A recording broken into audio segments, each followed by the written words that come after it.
This week's video is a special mailbag edition answering a viewer question. Hi, this is Larry Kaye with ShadowAnyone.com and the creator of the Investigator's Ultimate Guide series, which is premium private investigator training from someone who's been there and done that. And today's question revolves around process serving. Of course, I've got the Investigator's Ultimate Guide to Process Serving. But the viewer asked, she has a question. She's doing process serving, and she's doing it on her own. She has her own company, but she's wondering, should she pick up and work for one of these bulk process serving companies, one of these big companies, kind of farm out work from them, or should she stick to just doing her own thing, getting her own clients, that type of thing? And I just want to give you, well, I'll tell you exactly what I told her, some of the pros and cons of working for a bulk process serving company. One of the pros, and a huge pro, is that when you work for these companies, it's very steady work. They've got a lot of process serving to be done. They need people to do it. They're looking for people who are, honest and on time. They have that integrity, who are willing to go out and hustle and do it. So you get a lot of work from them, and that's kind of nice because obviously the more you serve, the more you get paid. Very nice little benefit to working for one of these bigger companies.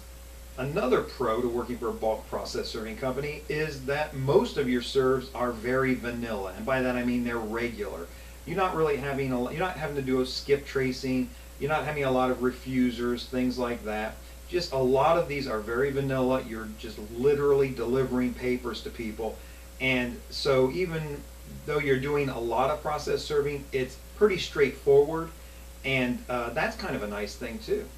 Another advantage is because you are serving a lot of process, you're going to get a lot of experience kind of quickly.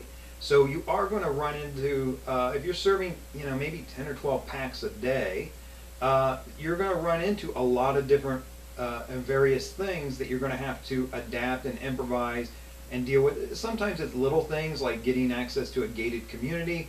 Sometimes it's going to be bigger things, but you're going to quickly build up your experience. But I think the biggest pro to working for one of these bulk companies, and this is just huge if you've ever tried to do any business on your own, the biggest pro is you don't have to find the clients. These process serving packs are just handed to you. They've done the work of getting the clients. All you have to do is the actual work of serving process. So it takes the hardest element out of this, and just you go straight from having to do all this marketing and put the energy in there right to just doing the job. Now, what are the cons to doing working for one of these bulk companies rather than just yourself? One of the big ones that'll leap out at you right away is these are low-paying packets. You're not going to be making the same money you would make serving on your own. If you serve a pack of papers from your company for, say, $35 or $50 a serve, and $50 is probably where you should be, or up. I have people every day, people contact me all the time. I give that $50 number and they say, Larry, that's way too low. Find what your market will bear. Don't be the cheap guy. But say you're making 50 bucks a pack serving process on your own for your own company. These bulk companies may only be paying you, say, 12 bucks a pack plus mileage. Now, a lot of the people that do this, and the guys I know who work for these types of companies, they're living off their mileage. That's what they want. They don't care how far they got to drive. The farther the better. They really need that mileage paycheck in order to make this financially viable for them. So the con here is you're working a lot of low-paying packs rather than fewer higher-paying packs for yourself. Another con working for one of these large companies is you're going to do a lot of driving. It's going to be hard on your car. Now, yes, you're going to be driving when you work for yourself, but if you're serving, say, 10 packs a week for yourself at 50 bucks a pack, but you're serving 10 packs a day for this other company at 12 bucks a pack, the mileage, I mean, that's just a tremendous difference. What is that? 5 times as much driving to work for this large company. That's arguably 5 times harder on your car. And here's the killer: if you're not prepared for it, your car's gonna, your car's gonna break down. It happens. And if you're not setting money aside and prepared for that breakdown, then you can't do the job. You're out of work. So it is hard on your car. Be sure you're factoring that in to the money you're making to see if it's worth it for you. Another con to working for one of these bulk companies is that you will be expected to meet certain quotas and requirements. So in other words, they may have these built-in requirements that you've got to try a pack on 3 different days. and 3 different times a day. So you may have to go out morning, noon, and night to try to get this served before you say that you couldn't serve it. Now, you have to serve packets as when you're working for your own company, and you have to be pretty successful about it. You can't just keep coming back to a client saying, I couldn't do it, or they're not around, or they're refusing. If they are refusing, if there's problems, you got to charge more and approach that the way you approach it, and you'll deal with that with the clients you work for. But with these bulk companies, they have certain requirements that you have to meet, and they're not super flexible on that. So just keep that in mind. You may be making 2-3 trips out to a place before you can get them served, and that's just a requirement. And it may not always be convenient for you to get out there one of those trips in the evening.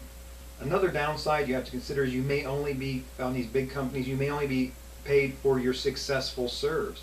So if you do end up trying 3 times to serve somebody and you just can't do it, you may get no pay or very low pay for the attempt, and they're only looking to pay you when you're successful. Definitely, if you're looking at coming on with a company, find out about that. Find out about the ones that that you can't serve, that are unsuccessful, or if you got bad addresses, that type of thing. It may be no fault of your own. You may make 3 attempts out there.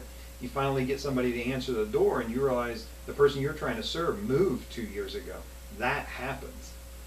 A final and huge thing you have to watch out for when you're working for another company is if there's a non-compete agreement. And these can be legit, they can be a little dicey, but you got to know what that is. If you're planning on working on your own, or maybe you have a company so you are soliciting law firms, is there a non-compete agreement if you're also working for one of these larger companies that says you won't approach the clients that they have? Maybe there's a time limit on it. They may say you can't approach these law firms to offer to serve them process on your own until 2 years after you terminate your relationship with us. That might be a reasonable thing. Maybe it is, maybe it's not. You have to determine it.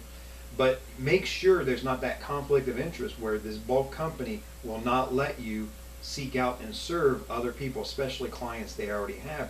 If you're trying to build up your business, you want to pick up companies, and to exclude a big batch of them, that can hurt you. If you have other considerations, pros or cons, maybe you have some experience, please drop them in the comments. Let's give everybody a heads up to this stuff so that we can all learn and grow together. In the meantime, this is Larry Kaye with ShadowAnyone.com. Remember, do the right thing, even if it's the hard thing.